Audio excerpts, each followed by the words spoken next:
Welcome to Brew with Miss Baritone. I'm your host, Chicky Baritone, and this is my podcast. I'm gonna give it to you all black, no creamer, no sugar, no honey. So join me as I brew up some life-giving conversations with some dope people. Welcome to Brew with Miss Baritone. I am excited about my guest that I'm having today, Mr. Jamin Butler. He is one of the co-owners of Black Coffee Atlanta here in Atlanta, Georgia. How are you? I'm blessed and highly favored. Thank you so much for having me today. Absolutely. Thank you for accepting the invitation to be here. I had to showcase your business. I have just been kind of scrolling through. I'm really big on supporting Black businesses. Came across Black Coffee, and I'm like, oh my God. And of course, I had the rock. Beautiful. One of your hoodies. You have the dope. You have different words. So there's dope, and then there's woke. Yes. But first, before we get into all of that, I want to start off by talking about how the business came about. Now, one of the things that I did come across was the fact that it was started by you and a couple of other brothers. Yes, indeed. Representing HBCU. Yes. I graduated from an HBCU, South Carolina State University. And so I was like, I want to hear more about this story. So tell me more about that. Happy. You know, our story actually stretches back to junior high school. It's the Black Coffee Company was started by five brothers, Black men who have similar backgrounds. Me and Gino went to junior high school. Okay. Together we met Leonard in high school, and then in college where we met Christopher and Brandon. Wow. And that's where our collective really came together. But it wasn't until 2015, after many years traveling the world, we were partying, turning up, going to All-Star Weekend, living, enjoying the life. Because our parents had taught us to have a great work ethic base because they were working class. And education was a pursuit. And after we attained that education, it allowed us to get jobs and have these wonderful experiences, but we realized that was all individual success. And we weren't able to bring our community with us, our nephews, our cousins, and folks, our neighbors. And so in 2015, on one of our trips, we actually got to visit the Motown Museum in Detroit. Okay. And that's where we learned the story about Berry Gordy's family. Everybody knows about Smokey Robinson, the Jackson 5, the Supremes, all the legends that came from Motown. Yep. But few people know the story that Berry Gordy Jr. actually borrowed $800 from his parents in order to launch Motown. And so that family savings alone, that investment allowed him to create this legacy that we know 60 plus years later. Yes. And for us, that was a moment of realization. Now, we knew we wanted to do things together. We wanted to have a collective impact. It was going to take us investing together so that when we did have a great idea, we'd have the capital to launch. So that's kind of how our story started in 2015. We then started giving each other homework assignments. We would meet weekly via Zoom. This is pre-pandemic, right? Right. To check in on our research. We were investing in the market, having passive success, but that wasn't enough for us. We knew that we could do more, and as we were working more, we were becoming a better, more efficient team. During one of these calls, my brother Leonard, shout out to Leonard Lightfoot, Dr. Lightfoot, he's based out of the DC, Maryland, Virginia area. Okay. He presented, hey, why don't we look into coffee? Now, I was like, coffee? What do I look like selling coffee? I was, bro, we out here trying to come up with something cool. Maybe it's going to be an app. Maybe we're going to invest in real estate. Who knows? Maybe even cannabis, something I thought that was trendy. Yeah. But as we started to do our research, as we gave each other homework, we realized that coffee was the number 2 commodity in the world behind oil. Now, if you could invest in oil, you'd be interested, right? Sure. So that comparison, like, okay, so maybe there's some history here with coffee. We looked a little deeper and we discovered that all coffee, whether it's a Colombian origin, whether it's Jamaican Blue Mountain origin, whether it's Brazilian coffee, those plants all began and started in Ethiopia. In the mountainous regions of Ethiopia is where all coffee around the world comes from. Hundreds of years ago, white settlers came over and they discovered our ancestors chewing the berry, because coffee starts as a berry. That's right. Chewing the berry for productivity. They thought that was awesome. They took the plant and tried to grow it in European soil. It didn't take root.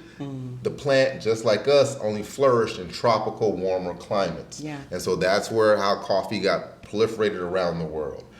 So doing this research, learning all these discoveries, we realized that coffee is really one of the first Black businesses. And at that moment, in the fall of 2017, the Black Coffee Company was born. Wow. What a tremendous story. And so how long have you all been in business? And is this your first business? Yes, it is. So, like I said, our parents were all working class. My dad worked at the post office. My mom was a registered nurse, and they both retired from their professions. Okay. My mother was able to invest in a little property, but never owning a real business. Yes. And amongst all my brotherhood, this is all of our first venture together. So we're very passionate about it. And not only that, it's something personal to us, our family, our community, yes. our neighbors, our friends have invested so much over the years that it's truly become a movement. Yes, it truly is. And it's not going anywhere anytime soon. No. And what I love about your business is not just coffee. You have other merchandise, as I mentioned earlier. But one thing that really, really touched my heart, and this is why it's important to get behind these screens and behind these phones and computers and actually physically go and visit these businesses, is that when I walked through the door, I was greeted by people, like representation matters. Mm-hmm. Number one. Number two, such a beautiful feeling of community when I was greeted, just from the beginning of my order all the way to me leaving out that door. And you represented another business in the space, yes. which is dope. So the young lady I bought a hoodie from a young lady who has a business called A Black Creator. Yes. She created this hoodie. So it's important that community is involved. I feel like it is a part of a business being successful. Yes. So coffee is huge in Atlanta. There's a lot of coffee mm-hmm. shops. And there was no part of you that was nervous about launching a coffee business in Atlanta. And if you and are there any challenges that you're having with your business because there is so much competition in Atlanta? Absolutely. I'll start with, with coffee, we found a space that our people were underrepresented, although we're truly the producers. Wow. Right? Good We're point. the producers of this commodity, but if you look across the corporate landscape, we're underrepresented. We're wow. not the owners of the industry. Wow. And so for us, this is something we went about intentionally. Like, we had to reclaim our space in this industry. And that we knew it couldn't just be the five of us. It always had to be a collective. Our core values are entrepreneurship, financial freedom, and community empowerment. We believe that's a success model. Now, when you have an entrepreneurial mindset, that means you're realizing you have to create something, and that means you have to work with other people to yes. build. And that if you're practicing a sound financial strategy of budgeting, of saving, and also reinvesting into people, that you can truly then empower your community. Yes. So the community and people are embedded into our business with coffee. We paired it all together, and it's a delicious experience, right? Mm-hmm. We started this business officially with launching our website and going online in February 2018, right, in Black History Month. So right now we're actually celebrating our 4-year anniversary.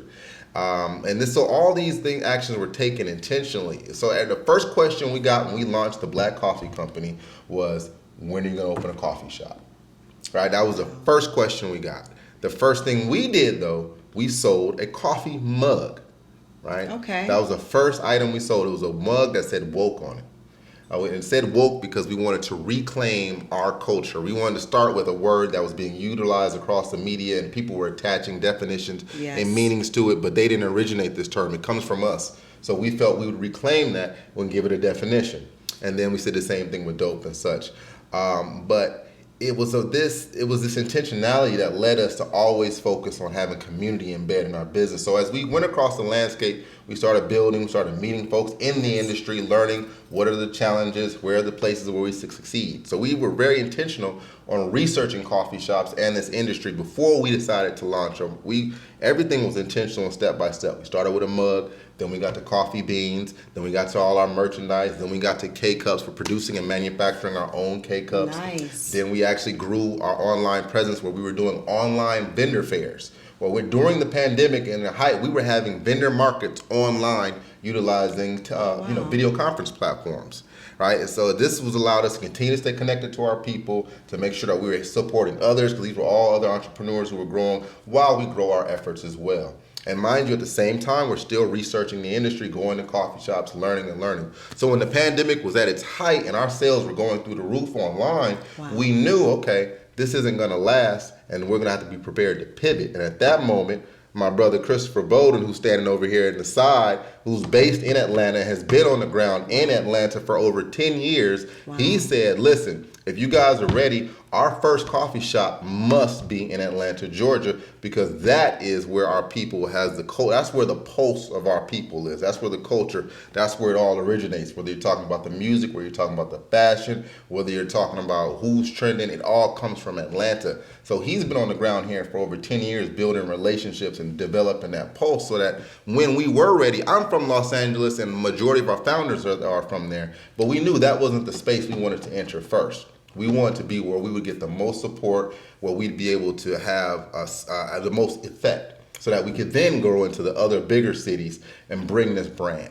And like I said, so intentionality's been about it ever since day one. When we realized back in 2018 that Starbucks, who has benefited so much from our business, right? Our support from our people coming in, but it really wasn't focused on us or even inclusive of us. And to the point when that incident happened in Philadelphia where those men were having that meeting and they were arrested just for having a meeting in the shop, and everyone was up in arms and like, oh my goodness, like, yes, we need spaces where we're not just tolerated, where we're celebrated, right? So that seed was sowed then for us. So when we were going to open our first shop, it had to be a space that was welcoming to our people, that just opened the doors, but it celebrated and elevated us. We don't believe in giving handouts. We want to give a hand up. That's why every weekend you go into our shop, there's going to be a small business owner, a new entrepreneur pushing their product, brand, or service, because that's how we really help each other. And so Atlanta, yes, there is a lot of competition here. But there's a lot of life. There's a lot of collaboration. And there's a lot of creators. People come up with so many original ideas. It's just mind-blowing how many people are just doing new things, being innovative in how they tackle this coffee industry. So it's like, for us, it's like, okay, this is a playground. We can learn, we can work together, we can grow together, and then we can go back to the big corporations who have been marginalizing us and like, hey, we demand not just a seat, we need a whole section of this table, right? Because this is our industry. Right, so we're not looking at it as it's a competitive. This is a building, space where we're all building each other.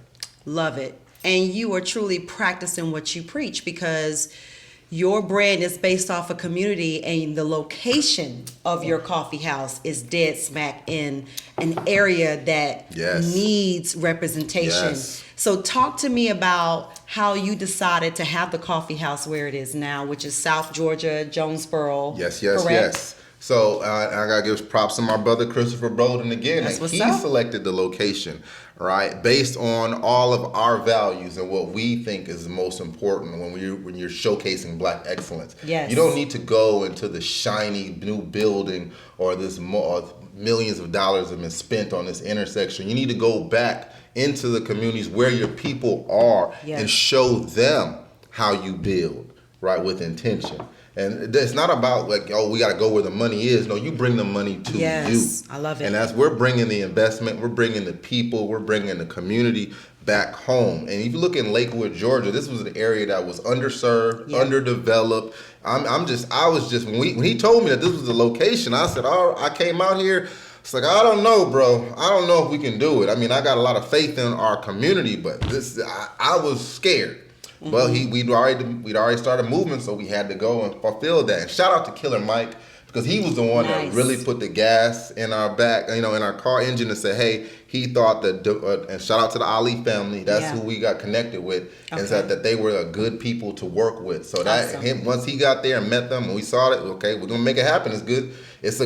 There's solid building blocks here. Yes. Right? And so we got there. We've been there now over a year and a half, and it's just amazing to see this community turn around. Yes. In the short time that we've been there, you could drive down these blocks, there'll be so many abandoned houses and rundown, and now it's new construction, so much new construction. People are talking about, oh, you're in the new downtown Lakewood, right? Yeah. And so, we're not trying to keep other people from coming into the community, but if you come into this community, you have to be reflective of the people that are already here.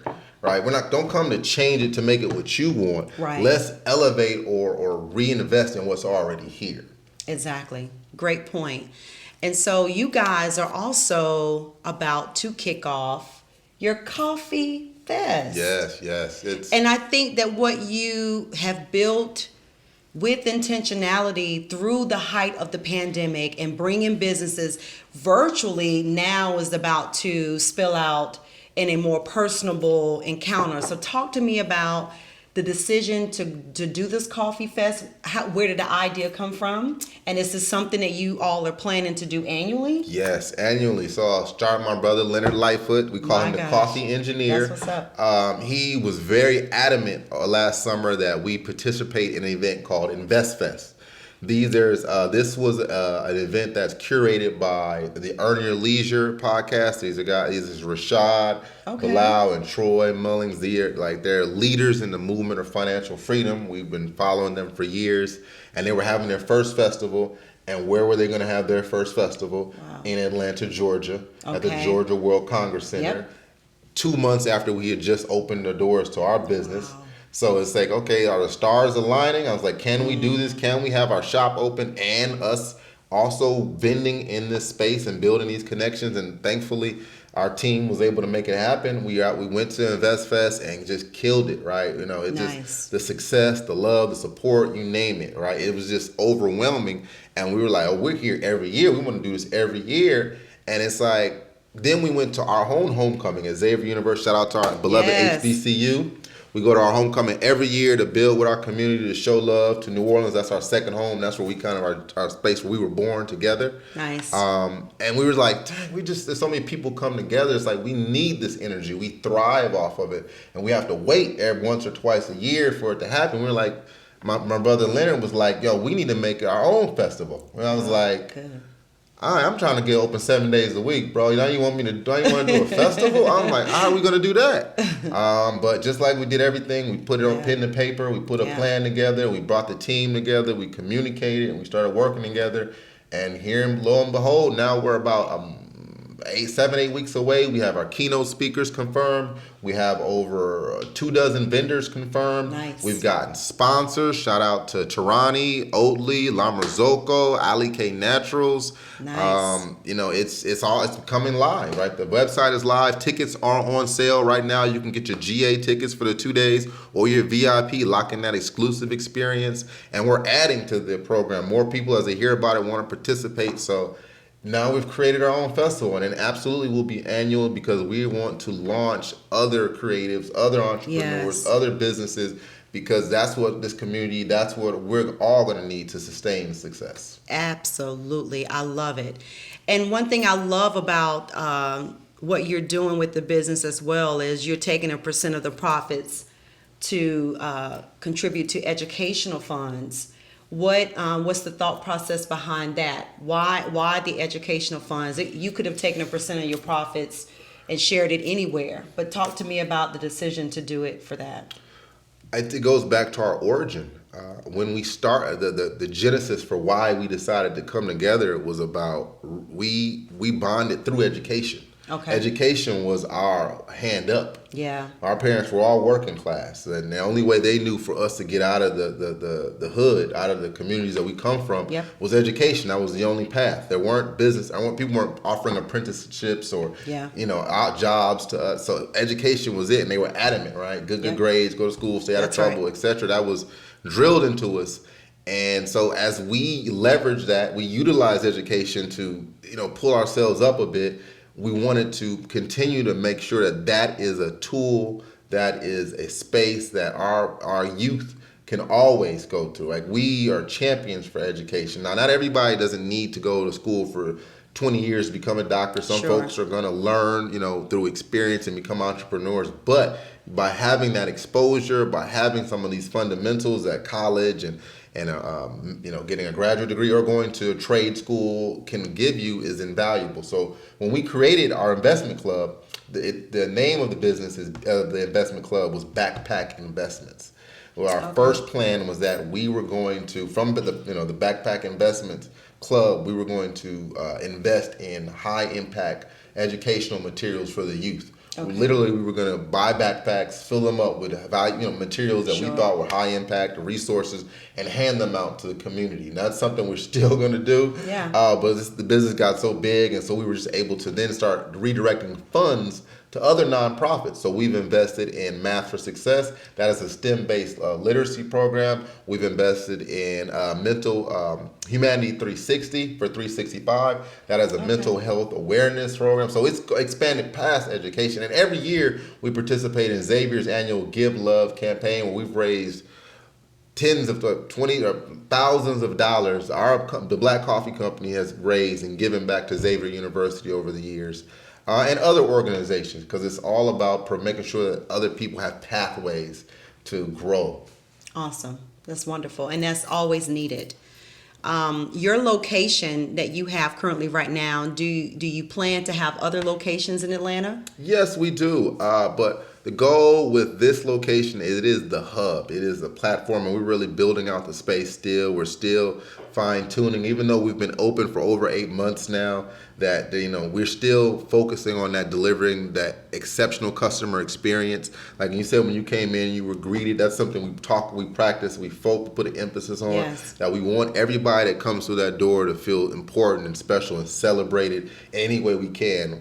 It's more than, it's not transactional. You're not coming to get a quick latte and you're out the door. You coming in because you want to get that light-skinned Keisha. Yes, light-skinned Keisha was on it. You heard, there you go. You want to get some gas or that big lotto or whatever it is, and you want that energy, right? And our people, we try to fill you up more than just coffee when you leave. And these, like, I purchased this coffee. You have great coffee options at the cafe, which are awesome. And please, not only support just by going by, but you gotta buy some of this product that he has at the cafe. This Ethiopian coffee, I've been sipping on Ethiopian coffee. I'm taking a little break, but with my next couple of guests, I'll of course be featuring your coffee because I love it. Thank you. But just continue to keep doing what you're doing. It's needed. It's never not needed. And what a way to do that through coffee. Yes. Because people can easily attach what you're doing to an initiative or a company that is a no-brainer. But to do this through coffee is pretty amazing. So thank you for your heart and soul, and your team for putting their heart and soul into educating and taking our communities back, which is very important. But how can people get in contact with you, or tell us how they can reach from a social media standpoint? Absolutely. I would say, first and foremost, thank you so much for having us on your platform. We're truly appreciative you came to our business. You've come multiple times and shown love, and that means the world to us. You guys can follow us and check us out. First is theblackcoffeecompany.com. That is theblackcoffeecompany.com. That is the hub for all the world of black coffee. You can follow all our social media through that. You can first you can go to blackcoffeefest.com if you want to get tickets for this amazing festival experience we're hosting. If you want to check out us online, you can go to Black Coffee Atlanta on Instagram. You can follow us on Facebook and Twitter at BLK Coffee Co. And just keep tapping in with us. We're all about focusing on people and entrepreneurs. We want to see everybody come up and be success stories. We don't want to do all this work by ourselves, right? And my brother Leonard said, many hands make light work. And I have an expression that says coffee gets us a seat at every single table. So if we come at this all together, we're going to win. Yeah. It's about partnerships. It's always going to be about partnerships. And the more partnerships you have, just like you said, it's the load gets lighter. I mean, if you had two people trying to move a sofa, it's much easier to do it with two than one person trying to push it. So thank you again for being here, and I look forward to continuing to support the Black Coffee Atlanta company business here in Atlanta, because your product is amazing. Thank you. Not only just the coffee, but shout out to the food. The food was dope too. So it's dope to have great coffee and great food and great product and great people. And I can't say enough about it, because you don't always have that. Trust me, it's not as casual or common as people think. You're hitting it from all angles, and that speaks a lot about how you wanted to push this business and what you wanted this business to represent here in Atlanta. So I'm just here to tell you it's doing just that. Thank you. Okay, and I hope you continue to do that. So thank you for being here. Thank you. I want to send a quick shout out to our whole team. Shout out to Chris, Leonard, Brandon, Gino. Those are the 5 founders. Shout out to our boys in Houston, Tim, Darius, all the twins. Shout out to our Atlanta team who is making sure these people get this amazing experience. We got Alex with a Black Creative. You have Crystal from A Day Raps. You got Jalen, that's AKA Nexus Billionaire. We have my wonderful wife, Erin. Thank you for allowing us to do all of this. Shannon, you are one of the most amazing people. My brother Noah, my daughters Loren and Olivia, and we are out. Oh, and Adrian, love you. Yeah, get them all in.